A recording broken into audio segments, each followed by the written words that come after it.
State bank of India அதாவது SBI பேங்க்ல account வச்சிருக்கீங்களா? அப்போ இந்த வீடியோ கண்டிப்பா உங்களுக்கு தான். எஸ்பிஐ வங்கி வாடிக்கையாளர்களுக்கு பேங்க் தரப்புல இருந்து பல ஆச்சரியமான திட்டங்கள் இருக்கு. ஆனா பல பேருக்கு இது தெரியல. இன்னைக்கு நம்ம வீடியோல எஸ்பிஐ அக்கௌண்ட் வச்சிருந்தா எப்படி இலவசமாக 50,000 ரூபாயில இருந்து 20 லட்சம் வரை எப்படி பெறுவது அப்படின்றத பத்தி இப்ப நம்ம பார்க்கலாம். இந்த வீடியோல தெளிவா நம்ம பார்க்க போறோம். வாங்க வீடியோக்குள்ள போகலாம். நீங்க இப்பதான் டிடி தமிழ் அப்டேட்ஸ் சேனலை முதல் முறையா பாக்குறீங்க அப்படின்னா சப்ஸ்கிரைப் பண்ணாதவங்க இப்பவே சப்ஸ்கிரைப் பண்ணிக்கோங்க. அண்ட் கூடவே பக்கத்துல வர பெல் ஐகானையும் கிளிக் பண்ணி ஆல் அப்படிங்கிற ஆப்ஷனை செலக்ட் பண்ணி வச்சுக்கோங்க. ஸோ அப்பதான் நம்ம அடுத்தடுத்து போடக்கூடிய அனைத்து புதிய தகவல்களும் உங்களுடைய மொபைலுக்கு உடனே நோட்டிபிகேஷனா சேரும். அண்ட் வீடியோக்குள்ள போறதுக்கு முன்னாடி இந்த வீடியோ உங்களுக்கு பிடிச்சிருக்கு அப்படின்னா லைக் பட்டனை கிளிக் பண்ணி லைக் பண்ணிக்கோங்க.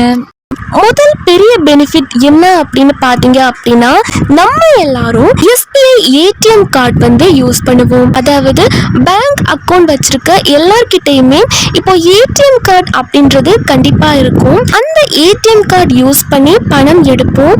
ஆனா அதுல இருக்க ஒரு பெரிய ரகசியம் என்ன அப்படின்னு தெரியுமா? நீங்க எஸ்பிஐ கோல்ட், பிளாட்டினம் இல்லைனா சிக்னேச்சர் டெபிட் கார்டு வச்சிருந்தா உங்களுக்கு பேங்க் தரப்புல இருந்து ஃப்ரீ ஆக்சிடென்டல் இன்சூரன்ஸ் தராங்க.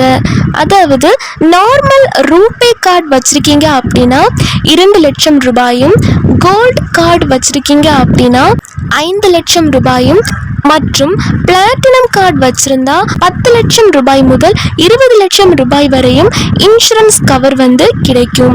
இதுக்கு நீங்க மாசம் எந்த பிரீமியமும் கட்ட தேவையில்லை. இது முற்றிலும் இலவசம். ஒருவேளை ஏடிஎம் கார்டு வச்சிருக்கிறவங்களுக்கு ஏதாச்சும் அசம்பாவிதம் நடந்து உயிரிழப்பு ஏற்பட்டால் அவர்களுடைய குடும்பத்தினர் 90 நாட்களுக்குள் பேங்கை அணுகி இந்த தொகையை கிளைம் பண்ணிக்க முடியும். ஆனா ஒரே ஒரு கண்டிஷன், அந்த விபத்து நடப்பதற்கு 90 நாட்களுக்கு முன்பு ஏதாச்சும் ஒரு டிரான்சாக்ஷன் அந்த கார்டு மூலமா பண்ணியிருக்கணும். இதை பத்தி உங்க பேங்க் மேனேஜர் கிட்ட கேட்டு தெரிஞ்சுக்கோங்க.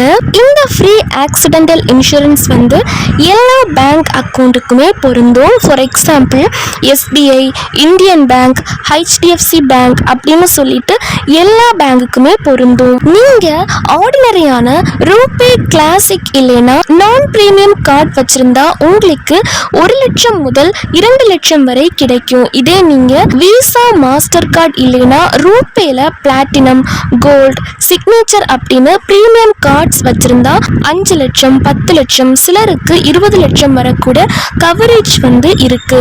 இது ஆக்சிடென்ட் மூலமா உயிரிழப்பு, டெத் ஏற்பட்டாலோ இல்லைன்னா நிரந்தர உடல் ஊனம், பெர்மனன்ட் டிசபிலிட்டி ஏற்பட்டாலோ மட்டும்தான் கிடைக்கும்.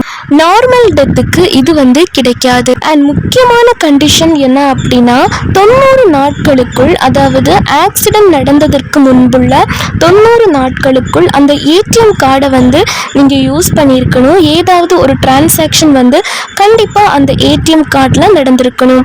அது ஏடிஎம் மிஷின்ல பணம் எடுத்ததா இருக்கலாம், இல்லைன்னா ஆன்லைன்ல ரீசார்ஜ் பண்ணதா இருக்கலாம், இல்லைன்னா கடையில போய் பிஓஎஸ் மிஷின்ல ஸ்வைப் பண்ணதா கூட இருக்கலாம். பட் 90 டேஸ்ல அந்த கார்டை யூஸ் பண்ணாமே போய் வச்சிருந்துட்டு அதுக்கப்புறம் ஆக்சிடென்ட் ஆனா கிளைம் கிடைக்காது. சில பேங்க்ல இந்த டைம் லிமிட் 45 டேஸா கூட இருக்கு. ஸோ பேங்கை பொறுத்து அந்த டே, அந்த நாட்கள் மாறும். சில பேங்க்ல 90 நாட்கள் இருக்கும்.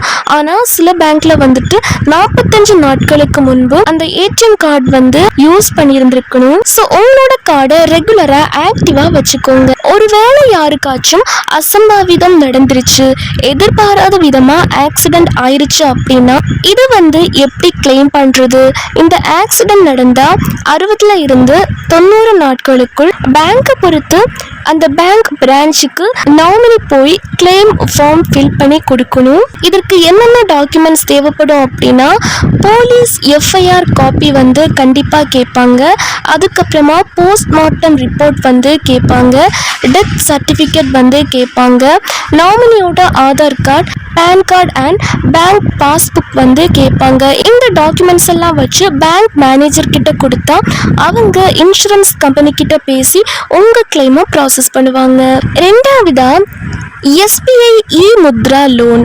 நீங்கள் ஏதாச்சும் சிறு தொழில் செய்யணும், இல்லைன்னா அர்ஜென்ட்டாக பணம் தேவைப்படுதா, வட்டிக்கு வாங்கி கஷ்டப்பட தேவையில்லை. எஸ்பிஐ உங்களுக்கு ஸ்டேட் பேங்க் ஆஃப் இந்தியா உங்களுக்கு 50,000 ரூபாய் வரைக்கும் உடனடி இ முத்ரா லோன் வந்து தராங்க. இதுக்கு நீங்கள் பேங்க் போக தேவையில்லை. உங்கள் மொபைலில் எஸ்பிஐ யோனோ ஆப் இல்லைன்னா எஸ்பிஐ வெப்சைட் மூலமாக அப்ளை பண்ண முடியும். ஜஸ்ட் 5 மினிட்ஸில் பணம் உங்கள் அக்கௌண்ட்க்கு வந்துடும். இதுக்கு உங்கள் ஆதார் கார்டு, பேன் கார்டு மற்றும் எஸ்பிஐ அக்கௌண்ட் இருந்தால் போதும். ஸோ இது வந்து எஸ்பிஐ இ முத்ரா லோன் மூலமாக தான் 50,000 ரூபாய் வந்து உடனடி கடன் அப்படின்றது வழங்கப்படுது ஸ்டேட் பேங்க் ஆஃப் இந்தியாவால். மேலும் இதை பற்றி இன்னும் டீட்டெயில்டாக தெரிஞ்சுக்க உங்கள் பக்கத்தில் இருக்கக்கூடிய உங்கள் ஏரியாவில் இருக்கக்கூடிய எஸ்பிஐ பேங்க் பிரான்ச்சை நீங்கள் காண்டாக்ட் பண்ணலாம். இது மாதிரி இன்னும் நிறைய பேங்க் ஸ்கீம்ஸ் பற்றி தெரிஞ்சுக்க மறக்காமல் இந்த வீடியோவை லைக் பண்ணுங்கள், உங்களோட ஃப்ரெண்ட்ஸ் அண்ட் ஃபேமிலிக்கும் ஷேர் பண்ணுங்கள். அண்ட் நம்ம டிடி தமிழ் அப்டேட்ஸ் சேனலை மறக்காமல் சப்ஸ்கிரைப் பண்ணிக்கோங்க.